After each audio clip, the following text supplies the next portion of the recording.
ماشاءاللہ بہت اچھا سوال ہے کہ سردیوں میں کیا کھائیں کہ صحت مند رہیں۔ میرے محترم بھائیوں اور بہنوں، ایک بات یاد رکھیے، اللہ سبحانہ و تعالیٰ ہمارے خالق ہیں۔ اللہ سبحانہ و تعالیٰ نے جو چیز جس وقت پیدا کی ہے نا، اس کو اس وقت کھانا چاہیے۔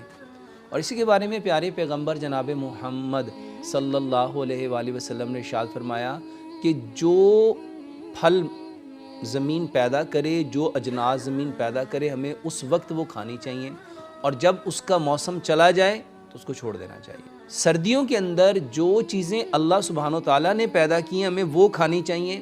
اور دوسرے نمبر پہ جو انسان جہاں رہتا ہے اس کے لیے غذا کو اللہ سبحانہ و تعالیٰ نے وہیں پہ پیدا کیا۔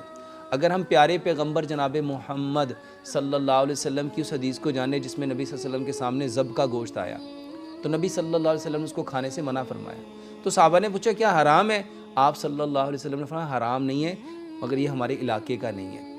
تو میرے محترم بھائی اور بہنوں، جو چیز آپ کے علاقے میں پیدا ہوتی ہے وہ آپ کے باڈی کے اکارڈنگ ہوتی ہے، کیونکہ آپ اسی ایٹماسفیئر میں سانس لے رہے ہوتے ہیں، آکسیجن انہیل کر رہے ہوتے ہیں، وہاں کی چیزیں آپ کی باڈی کے لیے افیکٹو ہیں۔ سردیوں میں کون سی ایسی چیزیں کھانی چاہیے؟ سردیوں میں ہر وہ چیز کھانی چاہیے جو اللہ پیدا فرمائے۔ اب سردیوں میں سب سے بہترین غذائیں کیا ہیں؟ آپ کو ڈرائی فروٹس لینے چاہیے۔ سردیوں میں جو پھل اللہ سبحانہ وتعالیٰ نے پیدا کیے ہیں وہ پھل کھانے چاہیے۔ سردیوں میں جو اللہ سبحانہ وتعالیٰ نے سبزیاں پیدا کی ہیں وہ سبزیاں کھانی چاہیے۔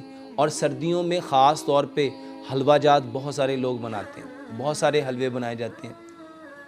سوجی کا حلوہ بنایا جاتا ہے، دال کا حلوہ بنایا جاتا ہے، پیٹھے کا حلوہ بنایا جاتا ہے، گاجر کا حلوہ بنایا جاتا ہے، انڈوں کا حلوہ بنایا جاتا ہے، دیسی گھی میں بنایا جاتا ہے۔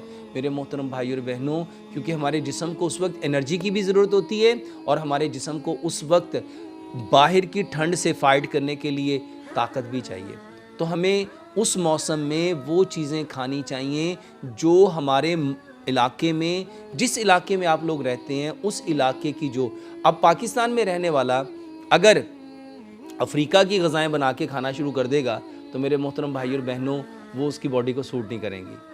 ہمارے ہاں یہ رواج ہے کہ ہم رہتے پاکستان میں ہیں اور ہم کہتے ہیں کہ ہم چائنیز فوڈ لائک کرتے ہیں، ہم انڈین فوڈز لائک کرتے ہیں، ہم برٹش فوڈ لائک کرتے ہیں، ہم عربین فوڈ لائک کرتے ہیں۔ جو جس علاقے میں رہتا ہے اس کو اس علاقے کی چیزوں کو کھانا چاہیے۔